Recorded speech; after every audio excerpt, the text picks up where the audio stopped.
If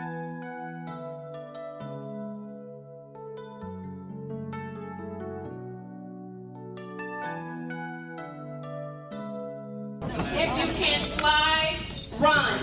If you can't run, walk. If you can't walk, crawl. But by all means, keep moving. If not you, then who? If not now, then when? Two roads diverge in a yellow wood, and I and you chose the road less traveled by, and that will make all the difference.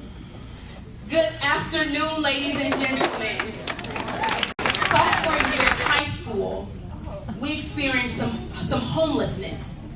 And I didn't want to tell anybody about the story when I was going through it, but we became homeless. We lived in a shelter for about what feels like forever, but it was about 2 weeks. It was the longest 2 weeks of my entire, and I would go to the bathroom every morning at about 5 a.m.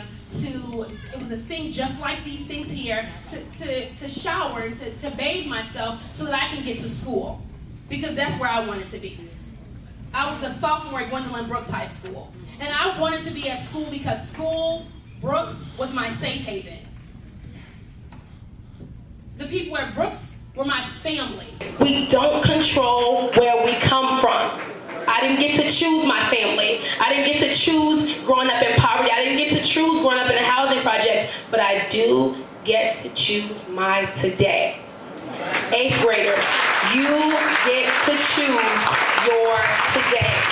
You get to choose your today. Don't ever forget it. No matter where you come from, no matter what your family was like, no matter what your upbringing was like, you get to choose your destiny every single moment of every day. Right, I wonder if Madam C.J. Walker and Rosa Parks and Ella Baker and Daisy Bates and Coretta Scott King and Malcolm X and Martin Luther King Jr., if they wondered, how are we going to get there? See, they had a vision, and they knew they had a vocation, and they wanted to get where they were going, but they didn't know how they were going. There are no excuses. If you look, a way will be provided. You just have to look. And you've got to crawl when you can't walk anymore. All right. But if you get at a standstill and think that life is over for you, then that's when it's over. When you start to think that I was too afraid to die. Right? God was birthing something in me and I wanted it to come out. And 10 years later, it's finally coming into fruition. Aya, adversity yields audacity. I now have the audacity to hope, to live, to dream, to say what I want, to become what I want. The second thing that I live by is just being good to people. It's just good to be good to people. Right? It's good to be good.